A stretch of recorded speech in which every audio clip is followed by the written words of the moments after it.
நமஸ்காரம். 63 நாயன்மார்கள் வரிசையில் இன்று நாம் பார்க்கவிருக்கும் நாயனார் அரிவாட்டாய நாயனார். அரிவாட்டாய நாயனார் பாருங்கள் எப்படி அப்படின்னு சொல்லிட்டு நிலத்தில் அந்த நாயனார் அரிவாட்டாய நாயனாருக்கு காரண பேர் தான் அரிவாட்டாய நாயனார். என்ன காரணம் அப்படின்னா, கையில் இருக்கு இல்லையா அந்த வாள், அதை வச்சு தன் கழுத்தை அறுக்க முயற்சி பண்ணுறாரு. கீழே கூடையிலேருந்து கீரை இதெல்லாம் சாதம்லாம் சிந்தி இருக்குது. சிவப்பு நெல் அரிசி தான் இறைவனுக்கு அவர் படைப்பதாக விரதம் பூண்டிருந்தார். அதனால் அதை சிவப்பாக காமிச்சிருக்கிறாங்க. அந்த சாதம் எல்லாம் கீழே கொட்டியிருக்கு, கீரை கொட்டியிருக்கு. பின்னாலே அம்மா மனைவியார் பால் தயிர் அதெல்லாம் அந்த பின்னாடி இருக்குது. அந்த அம்மா தடுக்க முயற்சி பண்ணுறாங்க. அதுக்கு இல்லாமல் அந்த நிலத்தில் இருந்து அந்த வெடிப்பு வயல்வெளி வெடிப்பில் இருந்து ஒரு கை மேலே அவரை தடுக்குது. அந்த நிலத்திலேருந்து வெளியில் வர்ற கை தான் சிவனுடைய கை. சிவன் அவரை தடுக்கிறார். அந்த கழுத்தை அறிய முற்படும் அரிவாட்டாய நாயனாரை. ஏன் அவ்வாறு அவர் பண்ணுகிறார், ஏன் அந்த சாதம் கீரை எல்லாம் கீழே விழுந்திருக்குது அப்படின்றத நாம் பார்க்கலாம் வாங்க. எவ்வாறெல்லாம் எப்போதும் சொல்வது போல் எவ்வாறெல்லாம் நமது நாயன்மார்கள் தெய்வ தமிழ்நாட்டில் இந்த பூமியை புண்ணிய பூமியாக மாற்றினார்கள் அப்படின்னு நம்ம பார்த்துக்கிட்டு இருக்கிறோம். எப்போதும் சொல்வதை நம்ம மறந்துடக்கூடாது. பாரத தேசம் புண்ணிய பூமி. வேறு எந்த தேசத்துலேயும் இந்த மாதிரி வாழையடி வாழையாக அடியார்கள் பக்தர்கள் பிறந்தது கிடையாது, இனிமேலும் பிறக்க போகிறது கிடையாது அப்படின்றதா எனது சிந்தனை.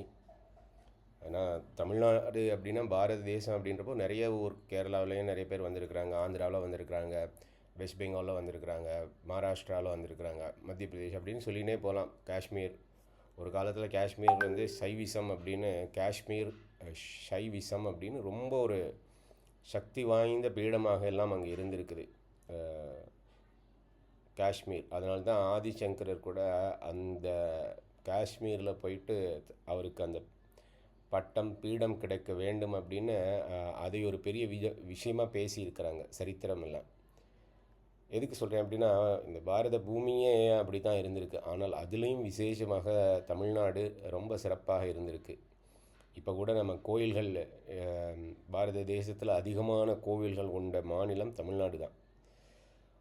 அதனால் நாம் நிஜமாகவே பெருமை கொள்ள வேண்டும்.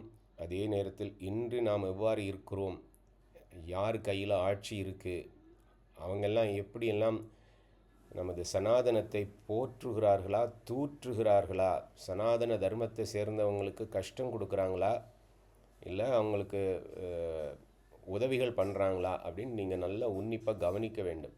ஏன் சொல்கிறேன்னா, தமிழ்நாட்டில் நிறைய மாற்றங்கள் எல்லாம் அந்த காலத்துலேயும் வந்திருக்கு. சமணர்கள் ஆட்சி பண்ணிடுறாங்க. அப்பரசருடைய நாம் வாழ்க்கை வரும்போது பார்க்கலாம், திருநாவுக்கரசு நாயனார் எவ்வாறெல்லாம் கஷ்டப்படுத்தினாங்க அந்த ஆட்சியாளர்கள் அப்படின்ட்டு. ஸோ அப்போவும் அந்த கூத்தெல்லாம் நடந்திருக்குது. வேற்று மதத்தை சேர்ந்தவர்கள் சைவர்களை எதிர்க்கிறதும் சைவ சமயத்தை இது பண்ணுறதும் இழிவுபடுத்தணும்னு அந்த காலத்துலேயும் தமிழ்நாட்டில் நடந்திருக்கு. மதுரையிலெல்லாம் நடந்திருக்குது. அதுக்கப்புறம் மதுரையிலேயே நடந்திருக்குது சிவனுடைய இதெல்லாம்.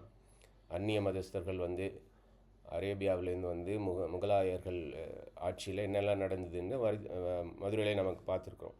ஏன் இதை சொல்ல வேண்டியிருக்கு அப்படின்னா, கண்டிப்பாக இந்த 63 நாயன்மார்களுடைய வாழ்க்கை வரலாறை ஒவ்வொரு தமிழனும் தெரிந்திருக்க வேண்டும். நீ எந்த மதமான இருந்துக்கோ, நம்ம தெரிந்து கொள்ள வேண்டும். அதுக்காக நான் சொல்கிறேன், நமது சரித்திரத்தை நாம் தெரியாமல் இருக்கிற. பாரதி சொல்கிறார், சரித்திர தேர்ச்சிகொள் அப்படின்னு சொல்லிட்டு. அதனால் அதெல்லாம் தெரியாமல் இருக்கிறதுனால தான் நம்ம மற்ற மதங்களுக்கு மாறிக்கொண்டிருக்கிறோம்.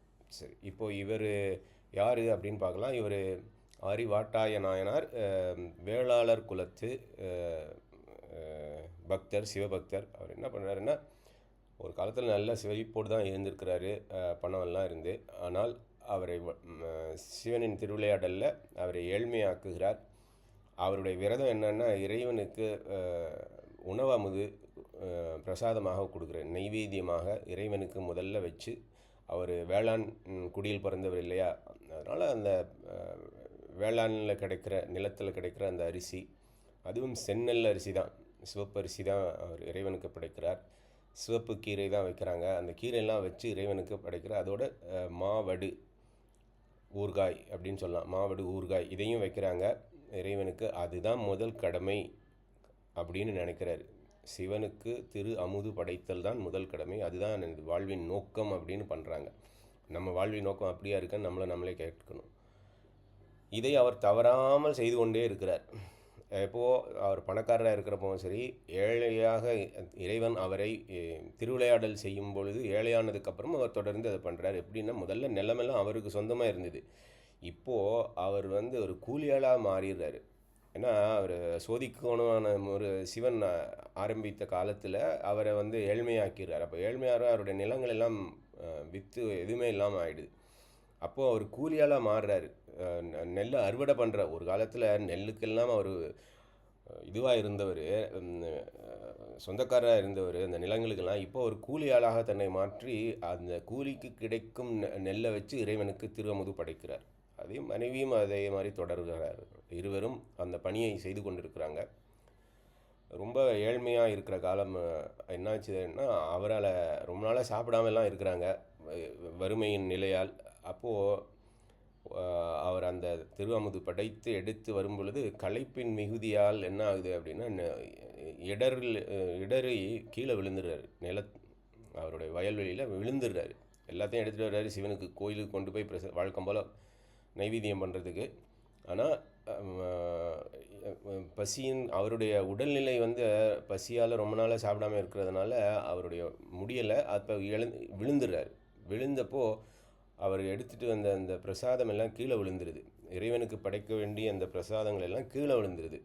அதை பார்த்துட்டு அவர் ரொம்ப வருத்தப்படுறார். என்னடா நான் இதுக்கு லாயக்கில்லாதனாயிட்டேன், இறைவனுக்கு நான் செய்யும் தொண்டில் இந்த மாதிரி ஒரு விஷயம் நடந்துடுச்சு, எல்லாம் மண்ணாயிடுச்சு, இறைவனுக்கு நான் என்ன கொடுப்பேன், என்னால் எதுவும் பண்ண முடியாத ஒரு நிலையில் என்ன இறைவன் வச்சிருக்கிறார், அப்போ இந்த உடலே எனக்கு வேண்டாம் அப்படின்னு சொல்லிட்டு தனது அறிவாளால் எடுத்து தனது கழுத்தை அறுக்க செல்கிறார். அப்போதான் மனைவியும் தடுக்க பின்னாடி அந்த நிலத்திலிருந்து ஒரு கை, சிவனின் கை வெளியில் அவரை தடுக்கிறது.